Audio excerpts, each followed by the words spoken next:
오늘 말씀은 베드로전서 3장 8절로부터 12절까지 말씀을 제가 봉독합니다. 마지막으로 말하노니 너희가 다 마음을 같이하여 동정하며 형제를 사랑하며 불쌍히 여기며 겸손하며 악을 악으로 욕을 욕으로 갚지 말고 도리어 복을 빌라. 이를 위하여 너희가 부르심을 받았으니 이는 복을 이어받게 하려 하심이라. 그러므로 생명을 사랑하고 좋은 날 보기를 원하는 자는 혀를 금하여 악한 말을 그치며 그 입술로 거짓을 말하지 말고 악에서 떠나 선을 행하고 화평을 구하며 그것을 따르라. 주의 눈은 의인을 향하시고 그의 귀는 의인의 간구에 기울이시되 주의 얼굴은 악행하는 자들을 대하시느니라 하였느니라. 아멘. 오늘 본문의 말씀을 통해서 아버지의 마음을 우리에게 보이시고 또 우리로 하여금 아버지의 마음이 어떤 마음인지를 읽어내기를 원하시죠. 우리가 아버지의 마음을 읽어내기를 원하는 거죠. 늘 말씀드리지만 성경은 우리 인생을 읽어내기 때문에 우리도 그 성경에 계시는 아버지의 마음을 읽어내고 그 아버지의 마음을 어떻게 하든지 우리의 마음속에 우리의 삶 속에 적용하기를 애쓰고 노력하는 것이 우리의 의무 중 하나가 아니겠습니까? 오늘도 이 베드로전서의 본서의 말씀을 통해서 우리는 아버지의 마음을 읽어내야 되는데, 아버지 마음 가운데 오늘 본절에서 인류를 향한 사랑, 여러분 하나님은 사랑이기 때문에 사랑을 빼면 할 말이 없지만 그도 오늘 특별히 하나님께서 인류를 향한 사랑을 강조하시는 말씀을 우리에게 던져주고 계시는데, 여러분 인류를 사랑할 때 하나님의 사랑의 기준을 8절에 말씀하지 않습니까? 마지막으로 말하노니 너희가 다 마음을 같이하여 동정하며 형제를 사랑하며 불쌍히 여기며 겸손히 여겨라. 여기서 이 동정이라는 말은 동료의식을 말하고 또 채울이 여긴다. 채울이라는 것은 아버지의 마음으로 우리를 감싸는 거예요. 채울은 뭡니까? 주님이 이 땅에 오신 이유 중에 하나가, 채찍에 맞으신 이유 중에 하나가, 하늘의 모든 영광을 포기하고 이 땅에 오신 이유 중에 하나가, 여러분 우리를 채울이 여기셔야 되거든요. 약함을 끌어안으시고 넘어짐을 품으셔야 되기 때문에 여러분 그 채울이 사랑의 극치예요. 하나님이 이 땅을 사랑하신 증거가 뭐냐? 채울이 여기셔서 독생자 예수가 이 땅에 희생의 양으로 오신 것, 이것이 바로 사랑의 극치다라고 할 수 있고, 왜 오셨느냐? 하나님은 우리에게 하시는 말씀, 동료의식을 가져라 라는 말은 믿음의 말씀이에요. 우리는 사람을 차별하지 않습니까? 이 사람은 이렇고 저 사람은 저렇고. 의인끼리 잘 통하는 건 당연하지만 의인이 죄인을 핍박하는 것, 죄인이 의인을 핍박하는 것은 성경적이지만 의인이 죄인을 이랬다 저랬다 핍박하는 것은 성경적으로 맞지 않죠. 그래서 여러분 약하지만 죄인이지만 사형수지만 우물가에 좋지 못한 직업을 가지면 어떤 사람은 여러분 폭력적이고 어떤 사람은 이렇고, 세상 사람들은 이래저래라고 편가름이 있지만 의인이 뭡니까? 완충이죠. 의인은 뭐예요? 동료의식. 약해도 동료의식, 죄를 지어도 동료의식, 잘해도 동료의식. 그 마음이 예수의 마음이거든요. 그러니까 예수님은 여러분 가인과 아벨을 통해서 보이신 것이, 하나님이 아담을 사랑하신 다음에 자녀를 낳고, 여러분 아담과 가인과 아담은 너무 극명하게 나눠지지 않습니까? 아벨은 오직 하나님의 중심 예배자, 오직 하나님의 뜻대로 살려고 했던 선인의 대명사가 아벨이었고, 그 중에서 시기라는 것이 죄 때문에 발생됐고, 그리고 여러분 하나님 앞에 대적하는 마음, 서운한 마음, 분노하는 마음, 저 인간 가만 안 둘 거야. 놀랍게도 가인이 그 모든 좋지 못한 일의 시초였어요. 하나님께서 아벨의 예배를 받으셨죠. 사랑하시니까. 가인의 예배를 거절하신 것이 아니라 가인의 예배를 하나님은 수정하기를 원하셨을 거예요. 왜냐하면 하나님이 원하시는 사랑을, 하나님이 원하시는 예배를 하나님은 거부하지 않습니다. 그러나 잘못된 예배, 연약한 예배는 바로 잡기를 수정하신 것을 가인은 아마도 기분 나빴을 것이고, 어떻게 하나님은 아벨만 사랑하시고 나는 사랑하지 않느냐? 그렇지 않죠. 여러분 똑같이 사랑하셨지만 그 일에 가인은 분노를 품고 아벨을 돌로 쳐 죽입니다. 최초의 살인자. 근데 놀라운 것은 살인의 죄를 품는 것이 아니라 살인을 범하는 그 인간을 향한 동정심이 있는 거예요. 여러분, 죄를 범하는 죄를 옹호하시는 것이 아니라 죄를 지을 수밖에 없는 인간의 그 연약함 때문에 하나님은 마음이 아프신 겁니다. 왜냐하면 부모거든요. 세상 사람들은 평가가 심합니다. 극명하게 흑백이 나눠져서 잘했네 못했네, 내 편이냐 네 편이냐, 야냐 여냐 극명하게 나눠지지만 하나님은 여러분 표현상이니까 오해하지 마세요. 야도 내 가족, 여도 내 가족, 나빠도 내 가족, 좋아도 내 가족, 빛도 내 가족, 어둠도 사단 빼고 내 가족. 어둠 속에 산다고 하나님이 넌 틀렸다, 너는 끝났다, 너는 사라져라, 너는 소멸되라, 하나님은 아니잖아요. 하나님은 여러분 가인도 사랑하셔서 그 마음속에 분노가 불일 듯 일어날 때 이렇게 말씀하십니다. 왜 죄를 품느냐, 죄를 다스려야 된다, 너 잘못하면 넘어져, 이게 사랑이거든요. 넘어지는 자에게 너 왜 그따위 마음을 먹어 하가 아니라 마음을 다스려야 돼, 네가 마음을 좀 평켜 먹어야 돼, 그게 마음을 위로하셨고, 근데 안타깝게도 가인은 그 말 안 들어먹고 여러분 돌로 때리죠. 그리고 여러분 살인을 저지르고 난 이후에 하나님이 나타나셔서 너는 내 말을 우습게 했기 때문에 넌 너를 가만 안 둘 거야 라고 말하지 않고 네 아우의 핏소리가 어찌미뇨, 넘어진 가인을 향해서 안타까워 하시는 모습을 읽어낼 수가 있는 겁니다. 그게 하나님의 심판은 심판이지만 심판은 최후의 보루예요.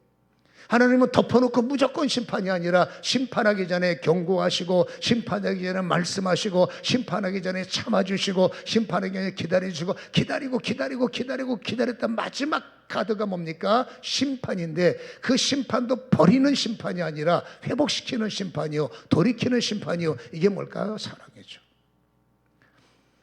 그래서 가인을 통해서도 하나님이 얼마나 가인을 안타까워하셨고 사랑하셨는지를 보였던 현장을 우리는 성경을 통해서 읽어내지 않았겠습니까? 동료의식이 안타까워하는 마음이다라는 거죠. 우리가 좀 용서받고 뭔가 직분을 새롭게 얻고 뭔가 은혜를 받았다고, 나는 은혜 받고 너희들은 은혜 못 받고, 나는 영광이 있고 너희들은 이런 마음을 품지 말고, 영광이 없더라도 예전에 우리도 똑같았잖아요. 그래서 동료의식을 품어라. 처음부터 잘한 사람이 어딨나? 광야 땅에 태어난 사람은 다 죄인으로 출발해서 은혜 때문에 용서받고 다 똑같이 얘기해서 신앙의 사랑 때문에 오늘이 있는 건데, 우리는 오늘의 은혜를 보는 것이 아니라 이 사람은 못하고 저 사람은 더 못하고 이 사람은 죄인이고, 그러지 말고 믿음의 사람들이요, 동료의식을 품어라. 긍휼히 여겨라, 불쌍히 여겨라. 이게 주님의 부르심의 모습이죠. 그래서 아버지의 마음은 항상 집 나간 아들과 집 옆에 있는 아들이죠. 탕자의 아버지 알지 않습니까? 집 옆에서 아버지 잘 보필해주고 아버지 말 잘 듣고 아버지를 돕는 그 여러분 훌륭한 아들, 내 가족, 내 아들이기 때문에 굉장히 사랑했어요. 근데 집 나간 아들을 향해서 그 아버지가 문 딱 닫아버리고 너는 호적에서 뺄 거야, 너는 끝났어 하지 않지 않습니까? 언제나 우리 아들이 돌아올까, 그렇죠? 동네 사람들은 난리 났죠. 집 나간 나쁜 놈. 형도 그러잖아요. 집 나간 아들을 뭘 그렇게 불쌍히 여기서, 걔는 틀렸어요 라고 하지 않습니까? 그 현장에 사는 사람은 저 취질이, 돈 있을 때는 그렇게 친한 척하다 돈 떨어지니까 저 취질이 못난 인간, 저 사는 꼴이 뭐냐. 돈 있을 때는 그렇게 친송하던 자리에 돈 떨어지니까 손가락질하고 바로 적으로 돌아서고, 오죽했으면 여러분 배고파 죽을 것 같아서 아버지 앞에 돌아갈까라고 했겠어요. 그 몸에 돼지 냄새, 그 몸에 여러분 시궁창 냄새, 썩을 대로 썩고 망가질 대로 망가진 그 아들, 그 어디가 좋다고. 근데 아버지 사랑은 냄새도 안 나요. 사랑은 여러분 악취가 없어요. 사랑은 여러분 흠이 안 보여요. 사랑은 여러분 나쁜 것도 안 보여요. 그 사랑의 눈은 시원해요. 사랑이 식어지면 다 보입니다. 근데 사랑이 식기 전에는 여러분 모든 것들이 다 품지 않습니까? 그래서 그 돼지 냄새 나는 몸을 갖고 뛰어올 때 그 아버지는 여러분 아우 야 너 악취나가 아니라 그냥 끌어안으시고 얼굴에 볼을 비비시고, 유대인들은 여러분 샬롬 입에다 그저 얼굴에다 볼 맞추잖아요, 입을. 그리고 다 썩어진 옷 벗겨주고, 그리고 얼마나 좋은지 잔치를 벌이시고, 그 썩어 문드러진 아들이 뭘 좋다고 잔치를 벌이시고, 아들이죠. 나를 위해서는 다 네 거는 내 거는 네 거니까 라는 말. 제가 이 말의 핵심이 뭡니까? 아버지의 사랑이에요. 우리는 사랑에 대한 편견이 있지만 어쨌든지 아버지는 여러분 돌아오기를 기대하고 계시고 돌아올 것을 원하시는 것이 바로 아버지의 사랑이라는 것을 우리는 이해할 필요가 있다라는 거죠. 그래서 아버지의 마음은 포기할 수 없는 부성이요 포기할 수 없는 모성처럼 그게 부모의 마음이다라는 거죠. 그 애정 때문에 오늘 우리가 목사가 됐고 저는 그 사랑 때문에 여러분들은 믿음의 사람이 돼서 우리가 무슨 자격이 있습니까? 죄인 가운데 엉뚱하게 살다가 용서 때문에 은혜를 입은 건데 아무튼 하나님의 사랑 때문에 저는 여기서 마이크를 잡고 있고 여러분들은 사랑 때문에 은혜를 받는 공동체가 된 거 아니겠습니까? 그리고 우리를 이제 은혜 받는 자리에서 은혜를 좀 주는 자리, 어린아이 때는 받는 것으로 족하지만 우리는 어린아이가 아니지 않습니까? 살았으면 여러분 좀 나눌 줄도 알고 나만 아는 것이 아니라 너도 알고 이게 하나님의 제자 하나님의 성도의 모습이죠. 그래서 하나님은 여러분 성도를 부르셨고 부르신 다음에 어느 정도 되면 이제 내가 너의 사랑을 주었으니 너도 사랑을 나누길 원한다. 그래서 아버지의 마음은 뭡니까? 부른 자들을 향한 목적과 이유가 있다는 것을 베드로서가 또 강조하고 있습니다. 여러분 9절을 보시면 악을 악으로 욕을 욕으로 갚지 말고 읽어봅니다. 시작. 도리어 복을 빌라 이를 위하여 너희가 부르심을 받았으니 이는 복을 이어 받게 하려 하심이라. 오늘 하나님께서 이를 위하여 너희를 불렀어 라고 말하면서 부르신 이유가 뭐라고요? 나의 복을 너희가 이어받고 이어주는 자가 되기를 원한다. 우리는 복을 나눠준다, 복을 이어준 자, 물질적인 개념, 세상적 개념이 아니에요. 오늘 성경에 보면 하나님께서 우리에게 뭐라고? 복을 비는 자가 되라. 그리고 나의 복을 이어가는 자가 되라. 여기서 이어가다의 원문은 상속자의 해석에 나와요. 그러니까 하나님은 우리가 상속자가 되기를 원하는데 어떤 상속자냐? 복을 받았으니 그 복을 전수하는, 복을 전하는 상속자가 되기를 원하는데 돈을 말하는 게 아닙니다. 그럼 우리가 무슨 복을 받았느냐고 말이에요. 하나님 앞에 우리가 무슨 복을 받았습니까? 여러분 뭐 복하면은 뭐 땅 물려받은 것도 없고 뭐 돈도 뭐 별로 뭐 많이 받은 것도 없고 이제 그런 개념이 아니라 그건 여러분 이후의 문제고 하나님께서 우리에게 주신 복이 있습니다. 그 복이 뭐냐면 구절을 통해서 우리가 예수님이 우리에게 주신 복의 모습을 발견해낼 수가 있는데 악을 악으로 욕을 욕으로 갚지 말라. 이 복을 너희가 받았다. 여러분 우리는 죄송하지만 악인들이에요. 내가 무슨 악을 행했나? 세상적으로는 잘 사셨지 않습니까? 열심히 사셨지 않습니까? 근데 하나님의 악의 기준은 도덕적이고 윤리적인 평가가 아니에요. 여러분 하나님의 악인에 대한 평가는 딱 하나입니다. 하나님이 모든 일의 기준이지 않습니까?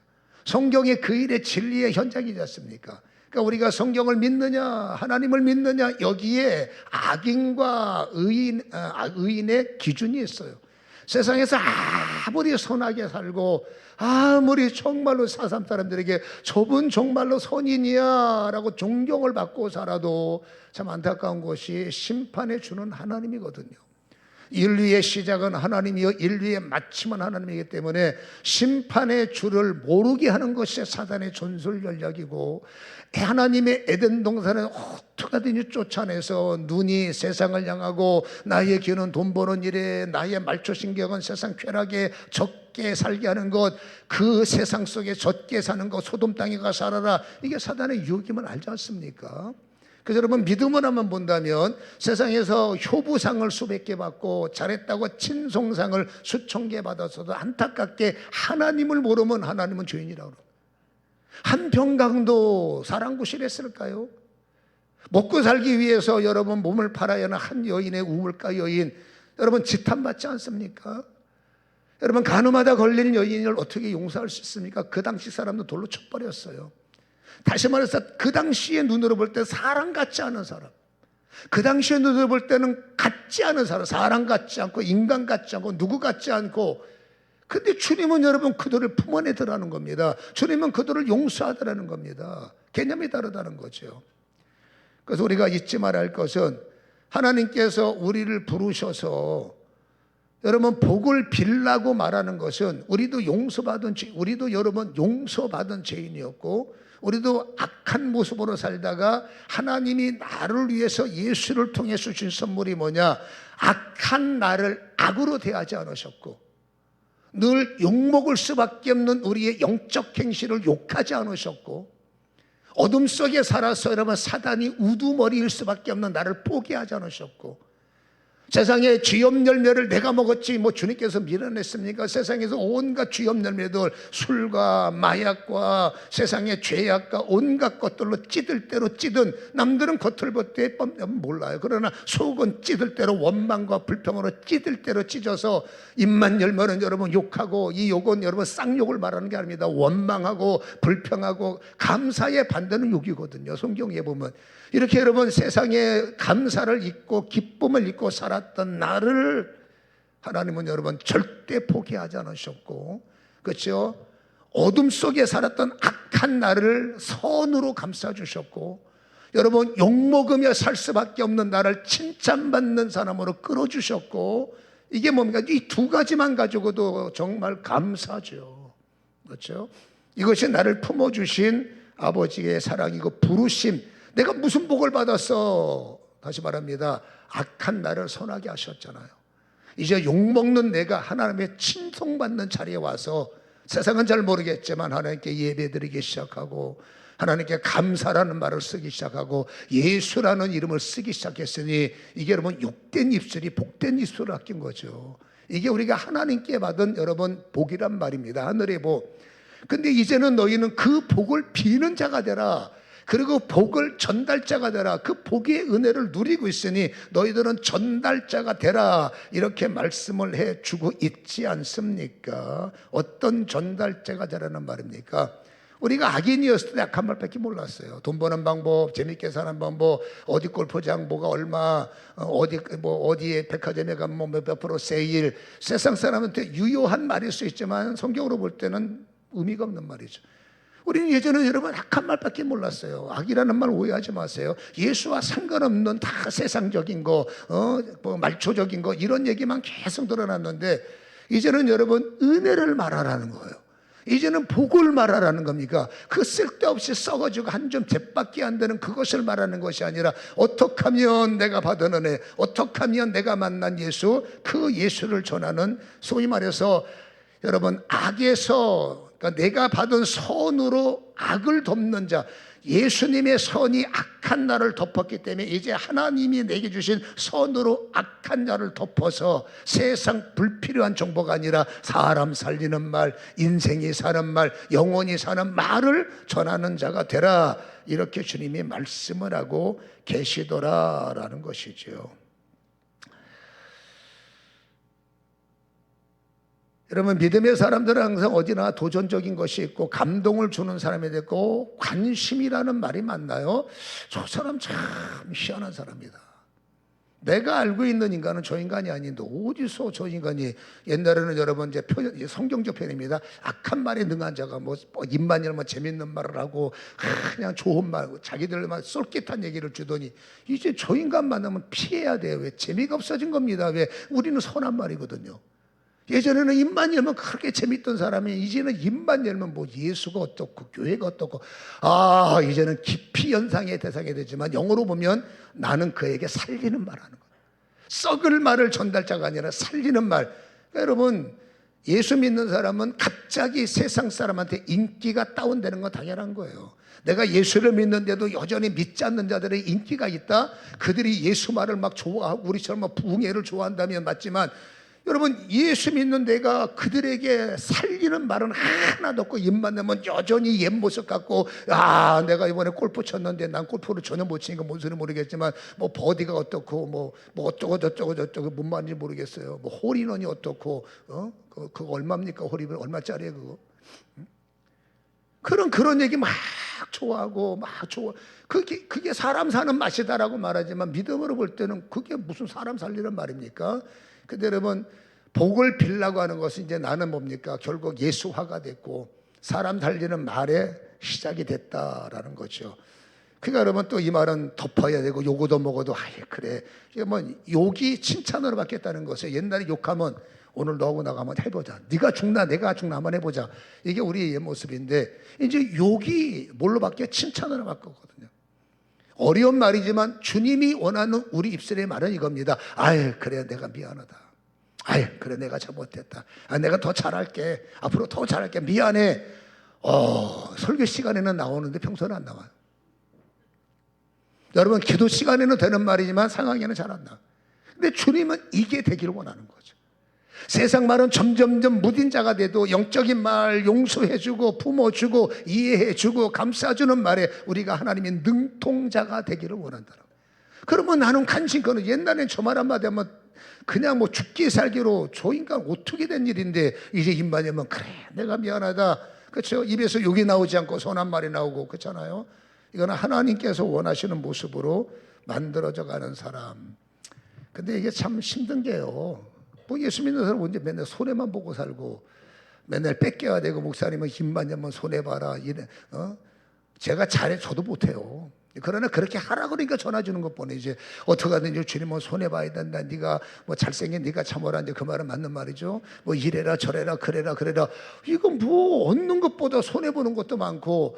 여러분 욕하는 자가 칭찬하는 자의 변화가 제일 큰 변화인데 우리는 여기에 별로 감동이 없습니다. 그냥 돈이라도 와야 뭔가 응답받아서 황금이라도 떨어져야 아직까지 어린 아이적인 어떤 축복의 개념을 못 버렸기 때문에 내 돈 손해보는 것 같으면 괴로운 것이고 나의 시간 뺏기는 것 같으면 어려운 것 이게 사실 아니겠습니까? 그러나 믿음이라는 것은 그게 영적 자람이죠. 다시 말합니다만 과연 우리가 손해보고 살 때 주님은 손해보는 것으로 끝나게 하실까라는 거죠. 여러분 손해보는 것은 박해입니다. 작은 일이든 큰 일이든 우리가 손해보는 것은 박해인데 산상수훈에서 유명한 말씀 더 설명할 필요 없잖아요. 내 이름으로 박해받는 자여 나로 핍박받는 자여 즐거워하고 기뻐하라 하늘의 상이 크다. 마태복음 5장 12절 말씀 아닙니까? 우리가 다 알고 있는 말씀이고. 그래서 여러분 내가 주의 일 하다가 짜증이 나지만 해야 돼. 오늘 내가 힘든데 그래도 교회는 가야 돼.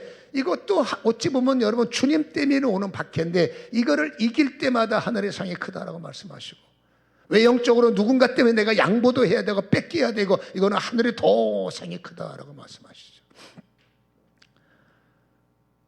여러분 주의 사람이 주의 사람으로 살 때 주시는 은혜는 정말로 커요. 오늘 읽은 성경 말씀에 10절에 그러므로 생명을 사랑하고 좋은 날 보기를 원하는 자는 혀를 금하고 악한 말 그치고 그 입술에 거짓을 말하지 말라. 이게 지금까지 한 말입니다. 썩을 말 죽을 말 유익 안 되는 말 내려놓고 이제 믿음의 사람들은 뭡니까? 좋은 날을 원하는 사람은 혀의 언어를 바꾸라. 혀를 금하라는 것은 혀의 언어의 주제를 바꾸라는 거 아니겠어요? 그렇죠? 생명을 얻은 자 하나님 앞에 그러면 하나님이 너의 인생의 가장 좋은 날을 내가 원한다라는 거. 다시 말합니다. 우리가 믿음으로 살 때 하나님이 원하시는 장기철 믿음의 사람아 네가 예수의 조회를 얻었기 때문에 비우스가 아닙니다. 네가 조회를 얻었기 때문에 네 인생에 내 생명의 피로 내 핏가루만 날마다 좋은 날이 더해지기를 원한다라는 거예요. 눈에 보이는 여러분 알파와 눈에 보이지 않는 여러분 오메가가 더 많아요. 우리가 예수를 믿었다는 것은 여러분 세상에서 우리는 애굽 땅에서 출애굽을 한 거잖아요. 내가 살고 있는 방식에서 출애굽을 한 건데 우리가 출애굽할 때 보세요. 그들은 애굽의 땅을 내려놓고 애굽에 애쓴 걸 다 포기하고 광야로 떠날 때 얼마나 뒤돌아볼 때 아이고 내 땅 내가 농사짓던 땅 물론 내 건 하지만 임대를 해도 내 거 아닙니까? 아이고 내 땅 근데 주님은 떠나라 할 때 참 갈등이 많았을 거예요. 그런데 하나님이 10가지 재앙을 확실하게 보이셨기 때문에 하나님은 살아계시는 눈으로 목격한 사람들, 하나님의 계시나 안 계시나 하는 사람들은 애굽 땅 못 떠나요. 근데 그들 어쨌든지 하나님의 살아계신 애를 경험했기 때문에 떠나 하면 예 하고 떠날 때 여기 문제가 있어요. 마음적으로 보면 남겨진 내 땅 미련 두면 못 떠나는 겁니다. 또 하나 떠나야 되는데 쉽게 말하면 여러분 200만이에요. 장전만 60만이니까. 그럼 200만이면 200만 가정이 전부 다 건강하고 전부 다 활발하고 전부 다 뛰임을 뛰고 전부 다 뛰어도 피곤치 않는 가정이라면 절대 문제가 없는데 여러분 공동체야 우리가 기도 많이 해도 여러분 아프시고요. 연로하시면 어쩔 수 없이 목사님들도 여러분 앞도 제대로 못 보시고 그렇지 않습니까? 다 힘들어 하시고 걷지도 못하는 분 연세하시면 어쩔 수 없고 또 젊어도 여러분 갑자기 병들면 태양 떼면 안 되고 추위가 있으면 안 되고 이런 현상 어린애들 이게 어떡할 겁니까? 주님께서 광야를 떠나라 애굽을 떠나라 광야로 가라 광야길이 어떤 길인지를 전혀 모르면 예 하겠지만 뻔히 알거든요. 광야는 큰일 나는 길입니다. 물론 불기둥과 구름기둥이 있어요. 그러나 그들은 그걸 알지 못해. 여러분 광야를 떠나 건강한 사람들 이렇게 말하면 지긋지긋한 땅을 떠날 수 있겠다 믿음의 고백이죠. 근데 행여라도 우리 어머니가 아프시고 우리 아들이 걷지 못하고 뭐 말로 태우고 소로 태운다 갑시다. 그것도 한두 번이지 하루 이틀이지 광야에서 어떻게 살아남을 겁니까? 끔찍한 일이거든요. 그래서 그냥 건강한 사람이야 뭐 어떻게 되겠지라고 길을 떠나지만 여러분 아까 말한 것처럼 집안에 어르신들이나 노약자가 있는 가정은 떠나라는 이 생명의 메시지가 굉장히 핍박이 되는 거예요. 아니 우리 보고 어떻게 떠나라는 거냐. 근데 나만 있으면 큰일 나는 거죠. 그래서 떠날 때 그 밤에 얼마나 마음이 힘들었을까, 얼마나 마음이 괴로웠을까. 도대체 우리 어머니를 모시고 어떻게 광야길을 걸을까. 그때 하나님께서 뭐라고 말해요? 내 피를 문설주에 바르라. 여러분 이 피는 예수의 피는 예표적 십자가의 피는 절대 이례적 사건이 아니라는 거예요. 우리가 그 언젠가 예수를 믿고 용서받은 저 피는 과거형이 아니라는 거예요. 우리가 언젠가 그 피를 발라서 고침받은 사건이 있다면 그 피는 옛것이 아니라는 겁니다. 하나님의 피는 예베네셀이요 하나님의 피는 임마누엘이요 하나님의 피는 여호와 삼마입니다. 무슨 말인지 아시겠죠? 과거와 임마누엘 현재와 삼마는 우리가 가는 곳에 주님은 기다리고 있으니까. 그래서 예수의 피를 믿음으로 받은 사람들은 여러분 그 피가 이례적으로 재앙만 넘게 하는 피가 아니라 그 피는 약속의 피요 그 피는 어린 양을 예표하기 때문에 약속의 피요 생명의 피요 말씀의 피이기 때문에 그 피는 통합적 구원이 있는 거예요. 하나님은 재앙만 넘어가게 하는 그것이 아니라 그 가정의 눈물과 그 가정의 통곡과 그 가정의 탄식과 그 가정의 억울한 사연을 옆 사람은 나를 몰라. 근데 나의 구원 되시는 아버지는 내 형편 저주를 너무나 잘 아는 거예요. 그 6월절의 피는 재앙만 넘어가는 피가 아니라 그 가정에 스며드는 피라는 걸 아십니까?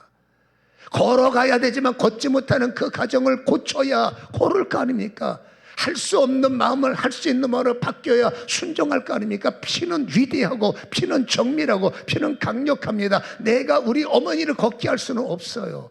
내가 걷지 못하는 우리 아들을 걷게 할 수는 없어요. 내가 저항하는 그들까지 어떻게 할 수 없습니다. 그러나 약속을 믿고 핏부림을 받으면 그 피는 가야 할 길에 여러분 보호막도 되지만 인도도 되지만 가야 할 그러나 힘이 없는 그 가정의 생명으로 스며들고 약속으로 스며들어서 그 피가 씻어주고 그 피가 새심을 주고 그 피가 일으키는 걸 아십니까? 어떻게 하냐고요? 한 가정도 안 남았습니다.